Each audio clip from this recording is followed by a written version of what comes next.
오늘은 제가 구원의 원리와 공식 이런 제목으로 함께 말씀의 은혜를 나누고자 합니다. 교역학에서 자주 쓰는 말에 이제 그 반복이란 말을 많이 사용을 합니다. 반복으로 학습이 이루어진다는 말을 합니다. 반복을 해야 우리가 머리에 남고 또 기억이 늘 있기 때문에 그 반복을 해야 된다라고 말씀합니다. 성경이 계속해서 같은 말을 사용하는 것을 우리가 많이 성경에서 확인이 됩니다. 그런 이유에서 성경에도 계속 반복하고 있는데요. 그래야 또 우리가 안전할 수 있기 때문에 사도 바울도 그런 표현을 했습니다. 복음을 가르친 이 구원의 원리를 가르친 사도 바울도 이렇게 말을 했습니다. 빌립보서 3장 1절에 보면은 정말로 나의 형제들아 주 안에서 기뻐하라. 너에게 같은 말을 쓰는 것이 내게는 수고로움이 없고 너희에게는 안전하니라. 그러니까 이제 사도 바울도 사실은 같은 내용을 조금 이렇게 표현을 달리했을 뿐이지 같은 맥락, 같은 의미로서 여러 번 이렇게 반복을 합니다. 그래서 우리가 그것을 찾고 듣고 또 듣고 반복할 때 우리의 어떤 구원에 대한 확신, 또 우리가 안전을 보장하기 때문에 사도 바울도 그렇게 표현했습니다. 이 선악의 대징투가 맞춰지는 이 마지막 때에 우리들에게 하나님께서 주신 이 기별, 특별히 하나님의 사자로 부름을 받은 엘렌 G. 화이트도 그런 표현을 했습니다. 여기 보면 성경이 이렇게 화이트 분위기에 보면 이렇게 나와 있습니다. 어떤 문제에 대하여 한 번 말했다고 해서 그 말한 것을 청중이 다 기억하고 있으려니 하고 생각지 말라. 문제들을 너무 빨리 다루고 넘어가는 경향이 있다. 명백하고 단순한 말로 간단하게 교훈하되 그것들을 자주 되풀이하라. 긴 설교보다 짧은 설교가 훨씬 더 잘 기억된다. 설교하는 우리 목사들은 청중들 가운데 그 설교하는 문제를 처음 듣는 자가 있다는 것을 생각하고 요점을 재삼 반복하여 말할 필요가 있다. 제가 오늘 여러분들이 아마 많이 들었으리라 생각합니다만은 그러나 저는 이 말씀에 의지해서 오늘 처음 듣는 사람이 있는 것처럼 생각해서 이 구원의 원리와 공식을 다시 한번 반복해서 좀 말씀을 드리고자 합니다. 우리가 어떻게 구원을 받는가? 이거 굉장히 중요한 문제입니다. 그렇죠? 우리가 어떻게 해야 우리가 구원을 받는가? 이 구원의 원리에 대해서 다시 한번 우리가 좀 생각해 보기를 원합니다. 성경이 말하는 구원이라는 것은 무엇인가? 그것은 사람을 죄에서 구원하는 것을 구원이라고 말합니다. 죄에서 구원하는 것을 구원이라고 말합니다. 우리가 예수님을 가리켜 우리 구주 예수 그리스도 그러죠. 구주라는 말이 뭡니까? 우리를 죄에서 구원할 자. 우리 예수님의 이름이 그런 뜻입니다. 우리 마태복음 1장에 보면은 아들을 낳으니 이름을 예수로 하라. 이는 그가 자기 백성을 저희 죄에서 구원할 자다. 그래서 우리 구원이라는 것은 다른 게 아니라 죄에서 구원하는 것을 말합니다. 그러므로 구원은 우리가 죄에서 구원하는 것을 구원이라고 하기 때문에 죄가 무엇인지를 모르면 구원도 모를 수밖에 없어요. 죄에서 구하는 것이기 때문에 죄를 모르면은 구원에 대해서 잘못된 방향으로 가기가 참 쉽습니다. 많은 경우에 정로로 가지 못하고 이 바른 그 교리를 깨닫지 못하고 조금 이렇게 좀 치우친 그 이설로 빠지는 대부분의 경우를 보면은 1차적으로 죄에 대한 개념이 잘못되어 있습니다. 그래서 죄에 대한 개념을 잘못 가지게 되면 구원에 대한 개념도 잘못될 수밖에 없어요. 왜냐하면 구원은 죄에서 구원받는 것이기 때문에 죄를 모르면 구원도 바르게 알 수가 없죠. 죄에 대한 이해가 구원에 대한 이해를 결정합니다. 왜냐하면 구원이라고 하는 것은 죄의 문제에 대한 하나님의 해결책이기 때문에 그렇습니다.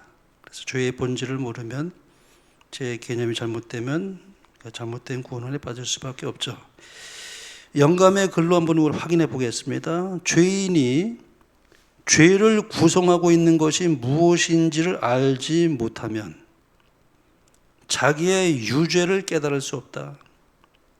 사람이 그리스도를 믿기만 하면 하나님의 율법을 순종하든지 불순종하든지 별로 중요한 일이 아니라고 주장하는 한 성경상 성화를 경험하기란 불가능하다.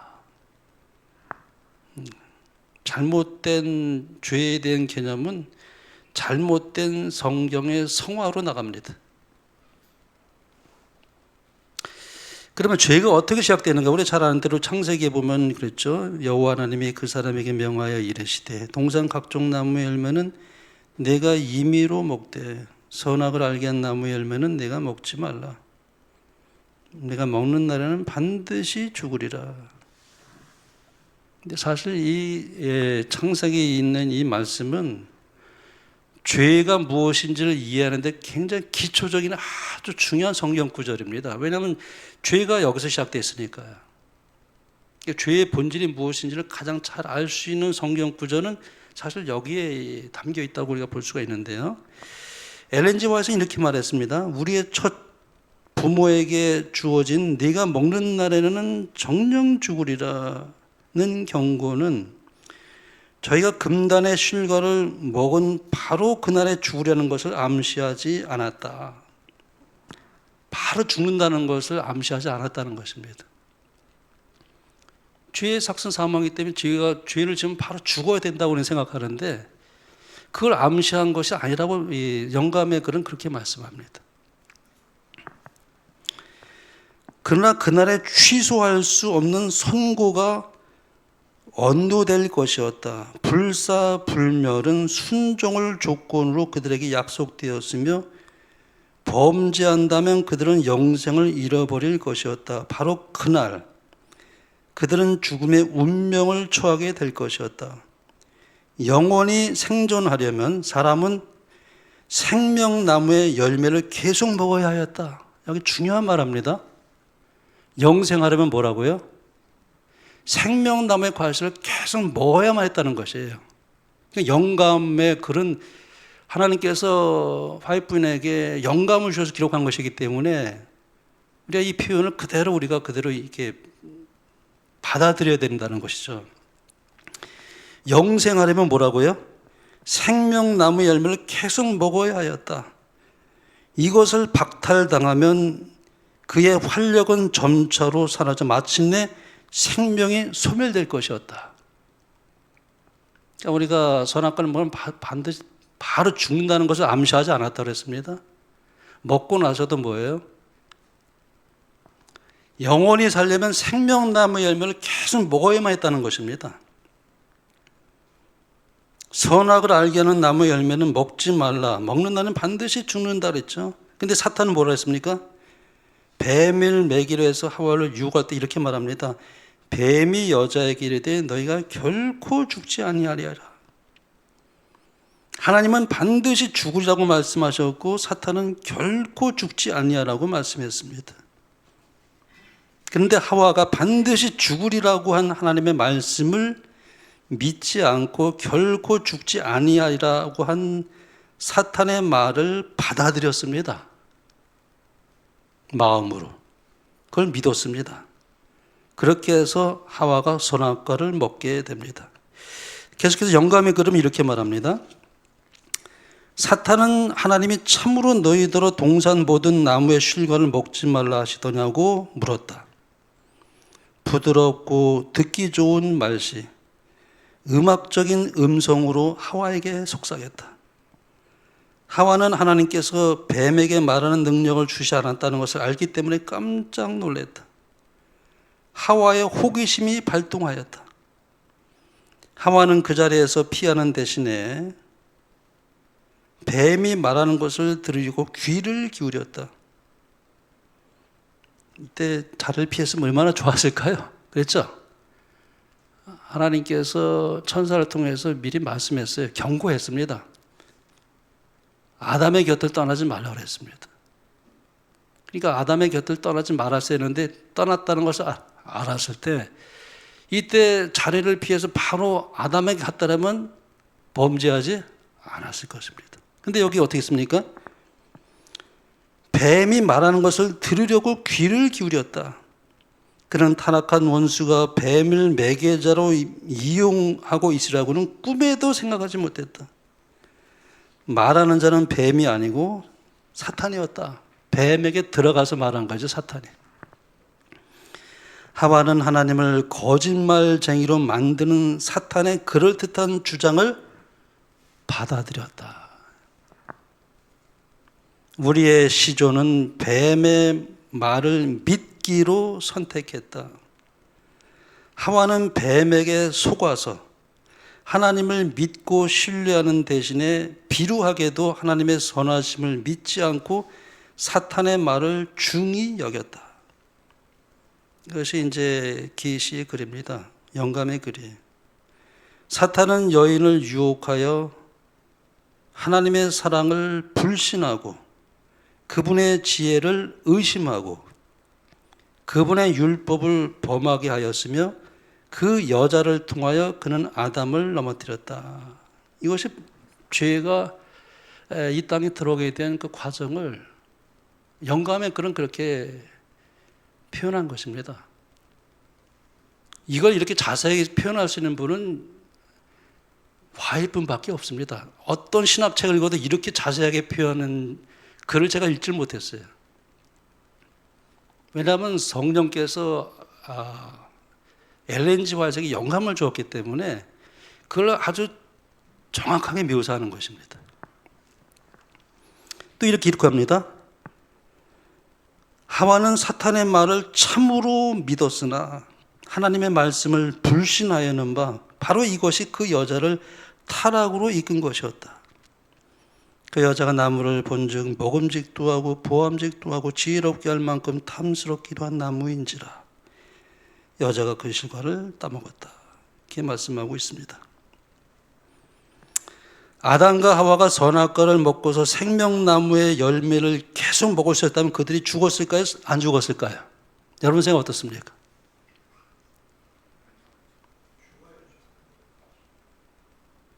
어떻게 생각하세요? 범죄하였지만 선악과의 열매를 계속 먹었다면 죽었을까요? 안 죽었을까요?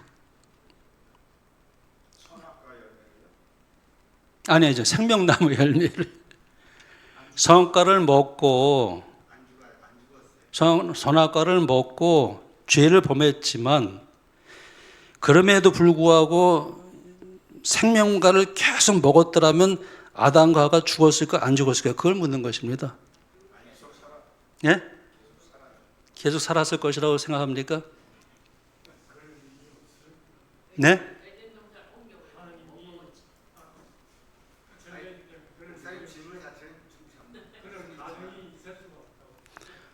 아니 제가 묻는 것은요. 영감의 글을 내가 말씀을 읽으려면 그 답이 나와요. 여기 이제 그 다음에 성경 여기 저 예언의 신 글에는 보겠습니다. 이렇게 말합니다. 에덴 동산의 생명나무의 열매는 초자연적인 효능을 가지고 있었다. 뭐라고요? 초자연적인 효능을 가지고 있었다. 있는 그대로 제가 영감의 글을 말씀하고 있는 겁니다. 지금 초자연적인 효능. 그것을 먹으면 영원히 살게 되어 있었다. 그 열매는 죽음의 해독제였다.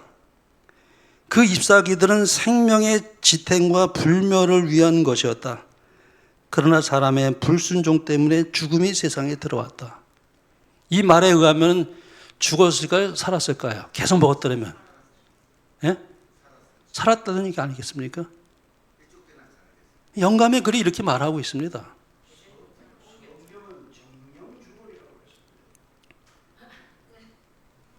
맞습니다. 정령 죽이랬는데 아까 말씀했잖아요.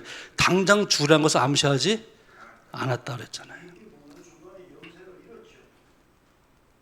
자, 여기 있는 글에 의하면은 죄를 범했을지라도 생명나무의 열매를 먹었다면은 어떻게 해요? 초자연적인 여기 지금 죽음의 해독제가 있다 그랬잖아요. 어디 죽을 수 있을까요? 안 죽었을 겁니다. 자, 그러므로 범죄한 죄인이 영생하는 것은 참 괴로운 일이에요. 하나님도 괴롭고 사람도 괴로운 일이에요, 여러분. 하나님께서 그래서 어떻게 했습니까? 사람이 우리가 몸이 아픈데 계속 살아보세요. 어떻게 될까요? 살아있는 것도 그건 정말 보통 고민이 아니에요. 내가 몸이 아픈데 계속 살아있다고 보세요. 죄를 계속 범하고 하나님 보실 때 그 죄인이 계속 살아가서 죄를 범하고 또 악한 일을 하고 하는 그 자체가 그 죄인도 정말 아주 괴로운 일이고 하나님도 참 괴로운 일입니다. 그 영생한다면 만약에 여러분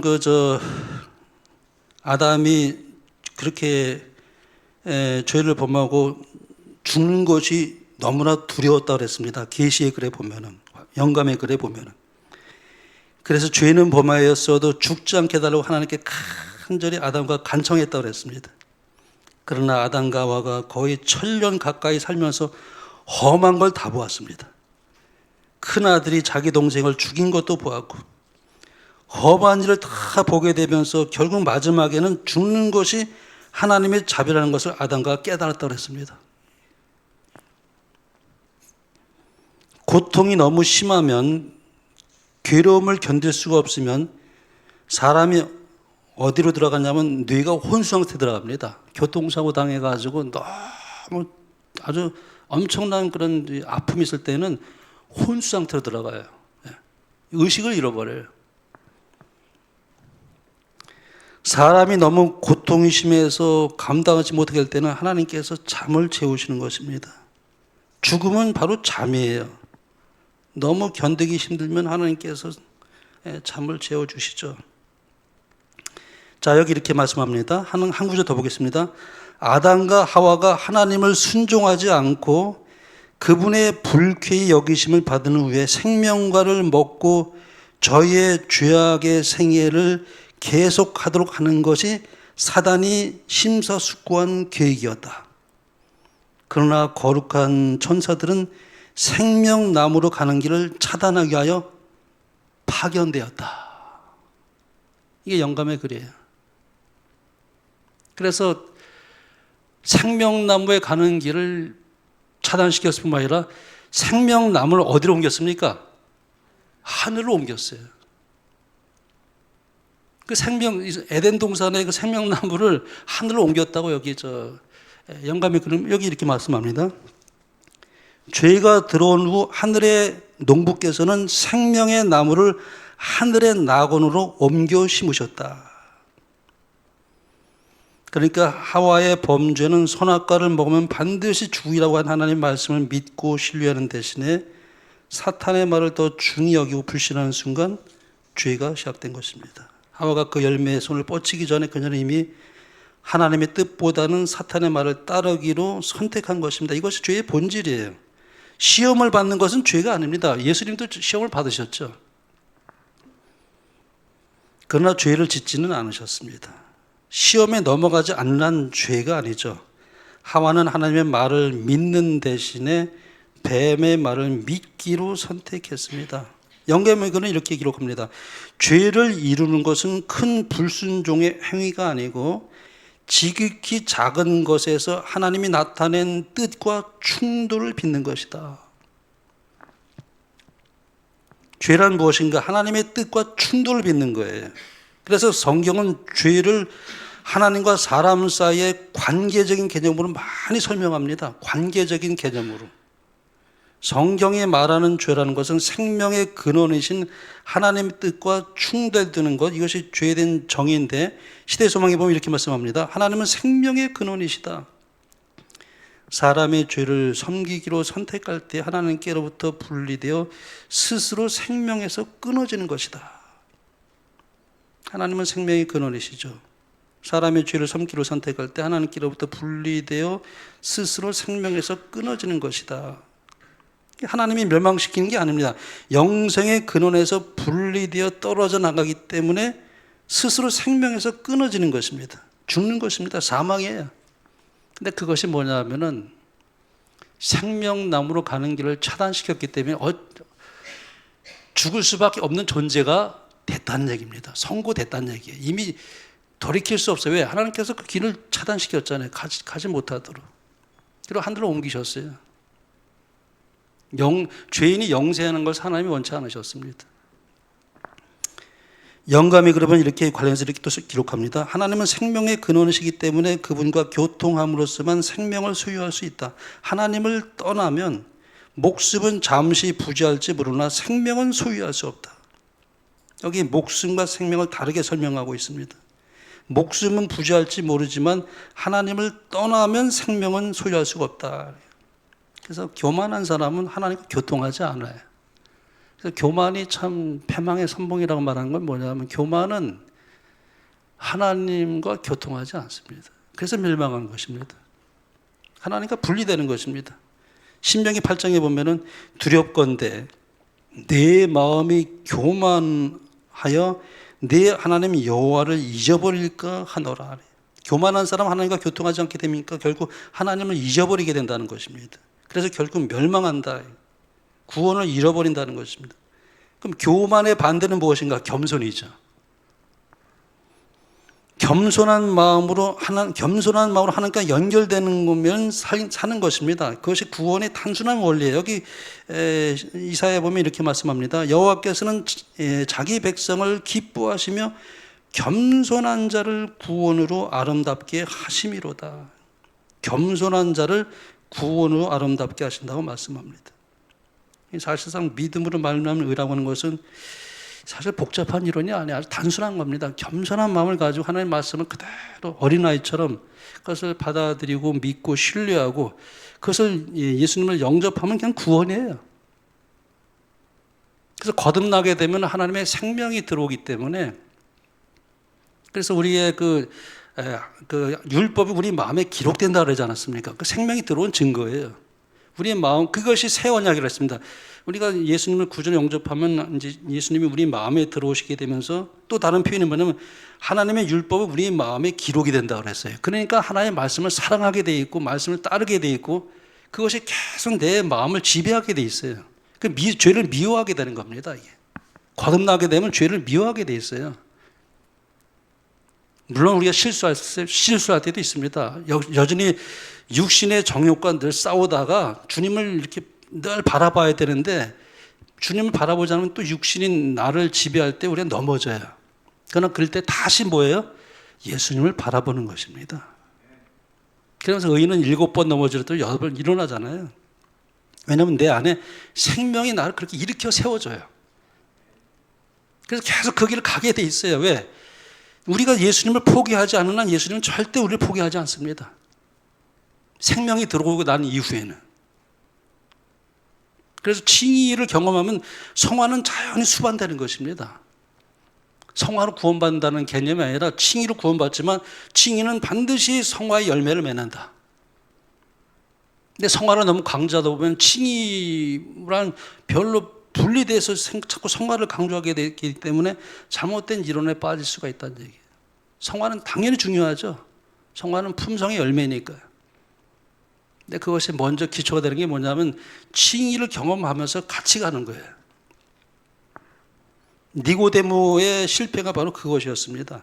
예수님 없이 자기는 율법을 지키려고 했죠. 그래서 자기는 구원받는다고 생각했던 거예요. 그러나 육신에 속한 자라고 이렇게 말합니다. 시대에서만 보면은 니고데모는 육신에 속한 자였다 이렇게 말씀합니다. 자, 그래서 요한복음 5장에 보면은 내가 진실로 너에게 이르노니 내 말을 듣고 또 나 보내신 이를 믿는 자는 영생을 얻었고 심판에 이르지 아니하나니 사망에서 생명으로 옮겼느니라. 우리가 예수님을 나를 죄에서 구원하신 나의 구주로 겸손하게 믿고 받아들이는 그 순간 우리는 하나님과 연결됨으로 인해서 사망에서 생명으로 옮겨진다. 영생을 얻게 된 것이다. 이렇게 말씀합니다. 이게 구원의 아주 단순한 원리입니다. 그래서 죄에서 구원한다는 말은 사망에서 생명으로 옮기는 것을 의미합니다. 우리가 불신으로 교만으로 하나님과 분리되어 있다가 겸손한 마음으로 예수님을 영접하고 그분을 나의 구주로 고백하는 순간 우리는 생명과 연결되어 영생을 얻게 된다. 이것이 구원의 원리입니다. 그래서 이게 도식으로 설명하면 이렇게 나타낼 수가 있습니다. 불신, 교만이에요. 하나님과 독립하고자 하는 마음이. 그것이 불순종을 가져왔습니다. 그래서 죄가 들어왔어요. 영원한 사망이죠. 근데 우리가 다시 구원을 얻으려면은 하나님을 겸손하게 그분을 믿고 신뢰하는 마음, 그것이 우리에게 순종을 가져옵니다. 그것은 의에 이르게 되고 영원한 생명이라고 말씀합니다. 그러니까 우리가 믿으면 반드시 순종의 열매를 가져오게 되어 있습니다. 순종의 열매를 가져오지 않으면 그것은 사실 진짜 믿음이 아닌 것이죠. 피상적인 믿음이라고 말할 수 있습니다. 영감의 그룹은 이렇게 말씀합니다. 의란 율법에 순종하는 것이다.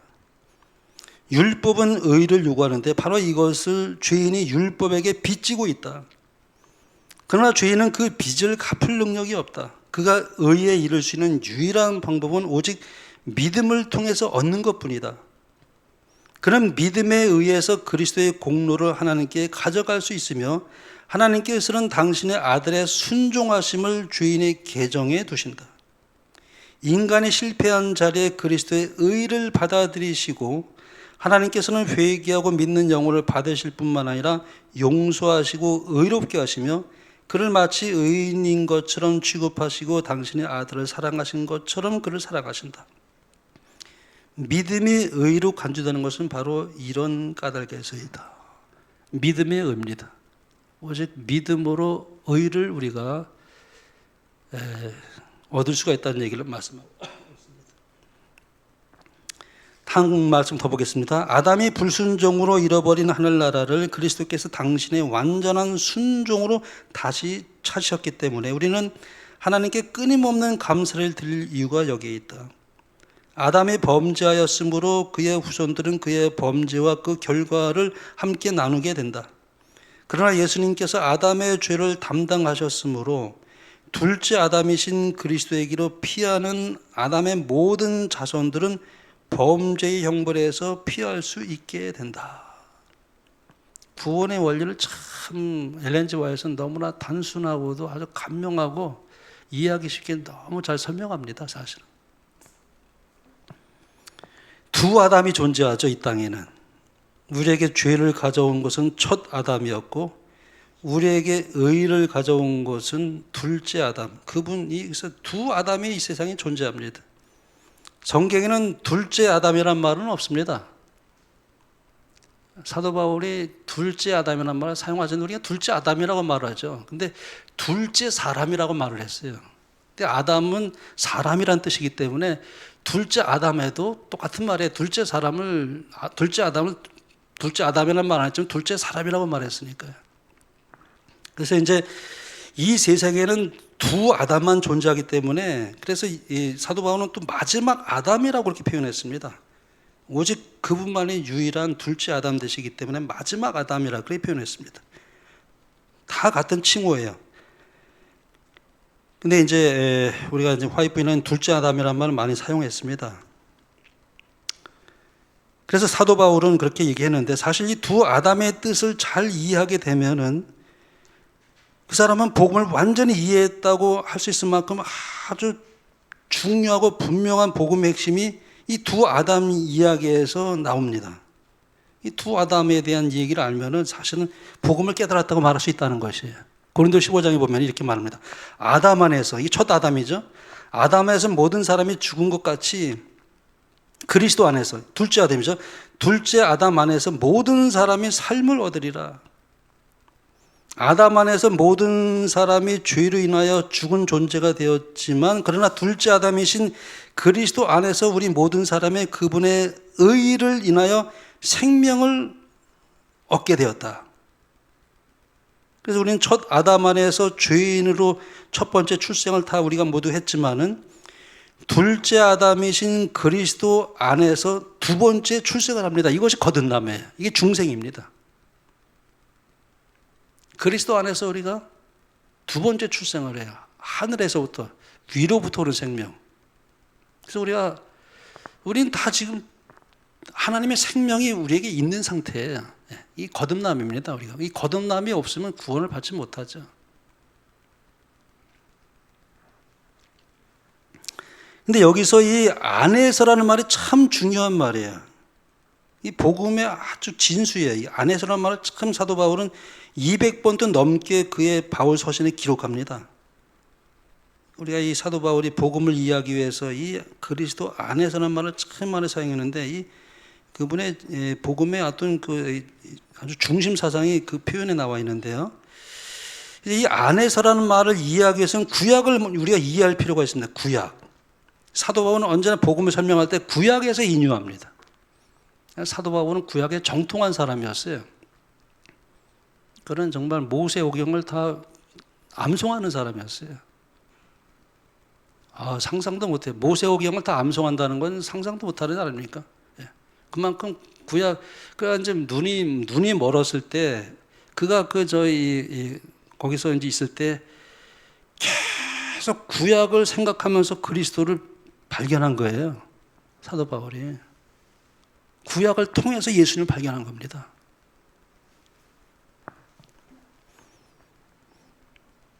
우리는 이 성경은 다 짝이 있죠. 짝이 있기 때문에 구약을 모르면 신약을 제대로 이해할 수가 없습니다. 신약을 모르면 또 구약 제대로 이해가 되지 않아요. 그래서 화이프는 영감적으로 이렇게 말했습니다. 하나님의 말씀은 구약과 신약 전부를 포함한다. 이 둘 중 어느 하나만으로는 불완전하다. 그리스도께서는 구약의 진리도 신약의 진리와 똑같이 같이 있다고 말씀하셨다. 옛 진리, 이건 구약을 말하죠. 옛 진리는 모두 다 매우 요긴한 것들이다. 새로운 진리, 이거 신약이죠. 새로운 진리는 옛 진리를 떠나서 존재할 수 없고 오히려 그 옛 진리를 잘 이해하도록 풀어준다. 우리는 옛 진리를 잘 이해해야만 새로운 진리를 깨달을 수 있다. 구약은 신약에 빛을 비춰주고 신약은 구약에 빛을 비춰준다. 이 둘은 각각 그리스도 안에 있는 하나님의 영광의 계시이다. 이 둘은 다 간절한 마음으로 진리를 찾는 사람들에게 항상 새롭고 깊은 의미를 나타내 보여준다. 그래서 구약을 항상 언제나 그 복음을 설명할 때 구약을 인용합니다. 아브라함 얘기를 하고, 이렇게 사도 바울은 정말 구약에 정통한 사람이었어요. 구약에서 그 복음을 끌어옵니다. 히브리서 6장 20절에 보면은 사도 바울이 멜기세덱 얘기를 합니다. 멜기세덱이 참 중요한 얘기입니다. 멜기세덱 얘기는 너무나 중요한 얘기죠. 구약에 보면 아브라함이 멜기세덱에게 11조 드렸다고 그랬습니다. 근데 그 얘기를 끌어와요. 히브리서에서. 그 이야기는 사도 바울이 레위도 멜기세덱에게 11조를 드렸다 이렇게 말합니다. 근데 이 레위는 증손자였어요. 아브라함의. 근데 레위가 언제 그 11조를 드렸냔 말이에요. 증손자인데 태어나지도 않았는데. 근데 여기 사도가 말하기를 레위가 멜기세덱에게 11조를 드렸다. 근데 그 구약에서 끌어오는 거예요. 왜? 멜기세덱의 허리에 있었다 이거 허리에. 아브라함의 허리에 있었다는 거예요.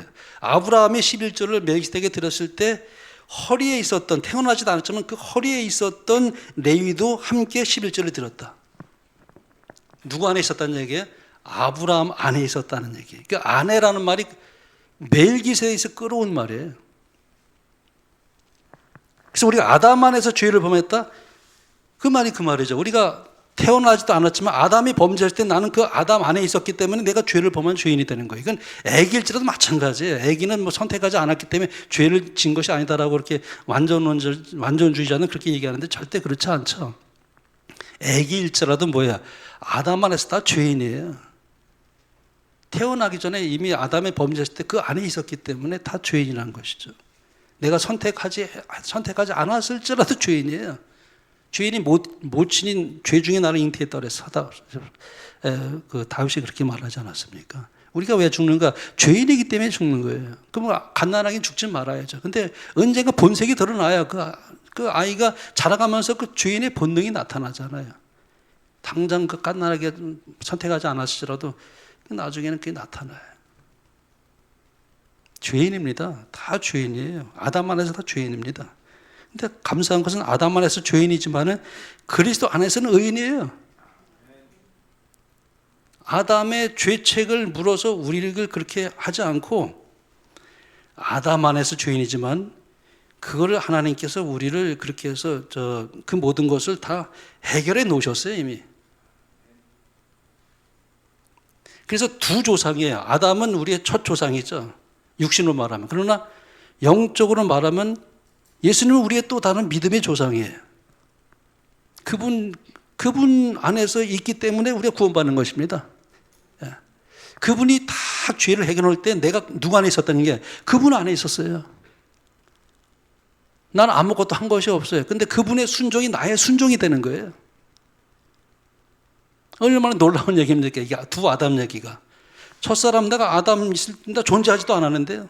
아담 이 땅에 존재할 때 난 존재하지도 않았는데 내가 왜 죄인이 되는가? 아담 안에 있었기 때문에. 근데 예수님은, 하나님은 그리스도 안에 다 해결해 놓으셨어요. 나는 태어나지도 않았는데 예수님 이 땅에 성육신을 하시고 오셨을 때 내가 그 안에 들어가 있었어요. 믿음으로 들어갑니다. 믿음으로 들어가는 거예요. 믿음으로만 들어가기 때문에 믿음으로 구원받습니다. 내가 믿음이 없으면 그리스도 안에 들어갈 수가 없죠. 그것이 이루어졌을지라도, 그래서 우리가 믿음으로 구원받는다는 얘기는 믿음이 뭐 우리가 공로가 되는 건 아니지만 그래 붙드는 거예요. 믿음은 그걸 붙드는 겁니다. 그걸 붙드는 거예요. 예수님이 이 땅에 오셔서 그 모든 것을 다 해결한 것을 내가 주님 안에 있었지. 그분이 행하신 모든 것이 나의 것이에요. 그걸 붙들면 구원이에요. 그러고 나서는 하나님의 생명이 내 안에 들어오니까 하나님 법을 사랑하게 돼요. 그래서 순종하게 되는 겁니다. 멜기세덱 얘기를 그래서 하는 겁니다. 여기 이렇게 말씀하죠. 히브리서 7장 10절에 이는 멜기세덱이 아브라함을 만날 때 레위는 이미 자기 조상의 허리에 있었다. 아브라함이 멜기세덱에게 11조 드릴 때 이미 레위는 증조 할아버지인 아브라함의 허리에 있었기 때문에 그가 태어나지도 않았을지라도 아브라함이 멜기세덱에게 11조 드렸을 때 나도 같이 드렸다. 그러니까 이 레위는 아브라함의 허리 안에서 11조를 들었다는 그런 표현을 사도 바울이 구약에서 끌어와서 그렇게 설명합니다. 아브라함의 허리 안에서란 말은 아브라함 안에서란 말과 똑같은 말이죠. 그리스도 안에서라는 말은 우리가 예수님이 이 땅에 계실 때 나는 태어나지도 않았지만 누구의 허리에 있었다는 얘기입니까? 예수님의 허리 안에 내가 이미 있었다. 그래서 첫 아담이 우리 몸의 조상이 되었던 것처럼 둘째 아담이신 예수님은 우리 믿음의 조상이 되는 것입니다. 그래서 한 몸이에요. 예수님과 우리가 한 몸입니다. 예수님은 우리의 머리예요. 나는 그분의 몸이고요. 한 몸 공동체 사상이 사도 바울은 그렇게 표현했어요. 한 몸이에요. 예수님은 우리의 머리시고 나는 그분의 몸이에요. 그래서 머리가 말씀하시는 데 따라가는 겁니다. 우리는 이렇게 따라가는 거예요. 지령 말씀하시는 대로 순종하며 어린 양이 어디로 인도하든지 따라가는 것입니다. 주님을 사랑하기 때문에. 그래서 우리가 율법을 지킬 수 있는 것은 주님을 알지 못하고 주님과 바깥에서 순종할 수 없어요. 주님을 사랑하게 되면 순종하게 돼 있습니다. 너희가 나를 사랑하면 계명을 지키라 그랬거든요. 그래서 우리가 순종도 믿음의 열매라고 그래서 우리가 그렇게 말을 합니다. 예수님의 부활이 우리의 부활이에요. 그걸 믿는 거예요. 우리가 참 언젠가 우리가 사별하고 마음이 아프죠. 참 저도 우리 부모님을 사별할 때 참 마음이 아팠어요. 많이 울었어요. 저는. 옛날 전 눈물이 많아가지고 위로가 될 수 있는 건 아무것도 없어요. 근데 내가 부활을 확신합니다. 우리 어머니가 교회를 뭐 다니지도 않고 어떻게 어머니를 인도하려고 노력하는데 신학을 해도 참 어머니가 이렇게 받아들이지 않고 그랬다가 나중에 안 되겠어요. 그래서 내가 결심을 시켰어요, 어머니. 그래 나중에 그 말을 하시더라고요. 내가 믿는 예수님을 나도 믿는다. 뭘 알겠어요, 우리 어머니가. 근데 하도 내가 그렇게 하니까 내가 믿는 예수님을 나도 믿어. 그 말하고 돌아가셨어요. 우리가 어떤 공로로 구원받는 거 아니잖아요. 아무것도 내세울 건 없지만은 믿음으로 구원받습니다. 그래서 우리가 예수님의 부활이 나의 부활이 되는 것은 확실합니다. 내가 예수님 안에 있기 때문에 그렇습니다. 언제나 그래서 우리는 그걸 생각해야 돼요. 너희가 내 안에 거하라. 나도 너희 안에 거하리라. 이게 정말 이 말은 저는 영원히 잊지 않을 아주 제가 그걸 붙들고 있어요. 너희가 내 안에 거하라. 나도 너희 안에 거하리라. 나는 언제나 예수님 안에 있다는 것을 나는 항상 생각합니다.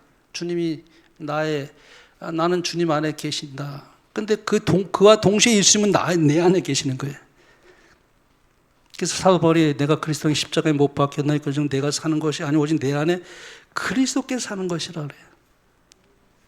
믿음으로 우리가 주님과 함께 동일시하는 거예요. 주님과 함께 죽었다 이거예요. 나는 이제 옛사람은 죽었다 이거예요. 난 날마다 죽노라.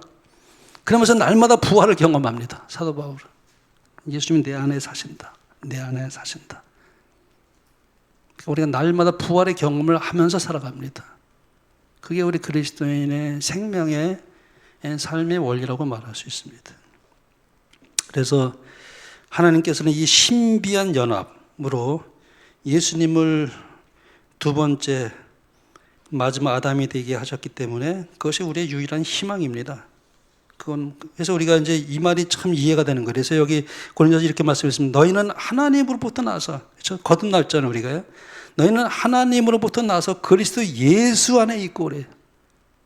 그리스도 예수 안에 있고 예수는 하나님으로부터 나와서 우리에게 지혜와 의로움과 거룩함과 구원함이 되셨으니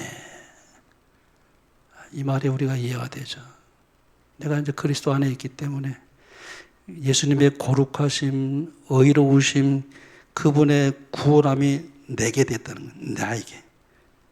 그래서 이게 현대인의 성경에 보면 이렇게 말합니다. 여러분은 하나님 때문에 그리스도 예수 안에 있게 되었는데 예수님은 하나님으로부터 와서 우리의 지혜가 되셨고 또 우리를 의롭게 하고 거룩하게 하며 또 우리 죄값을 지불하여 우리를 구원해 주신 분이십니다.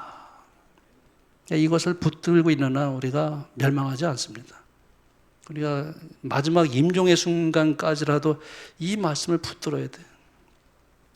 나는 아무 공로 없지만은 나는 주님을 나의 구주로 믿고 내가 부족하고 내가 실수 많고 때로는 내가 넘어지기도 하지만 그때마다 다시 주님을 바라보고 내가 주님 안에 있다는 것을 확신하며 그래서 내 안에 주님을 사랑하는 마음이 여전히 있고 주의 말씀대로 살아가자는 마음이 나에게 있고 주의 말씀을 사랑하고 죄를 멀리하고 미워하게 되면서 내가 끊임없이 주님을 의지하게 될 때 내 마음속에서는 구원의 확신이 있습니다. 이건 내가 뭐 노력해서 구원의 확신을 얻는 게 아니라 내 마음에 주님이 계신 것을 인하여 감사하며 주님께 영광 돌리며 구원의 확신은 성령께서 주시는 것이죠. 구원의 확신이 있습니까? 주님을 바라보면 구원의 확신이 있습니다. 그런데 내가 나를 바라보면 구원의 확신이 없어요. 마틴 루터도 그랬습니다. 그런 말 했어요.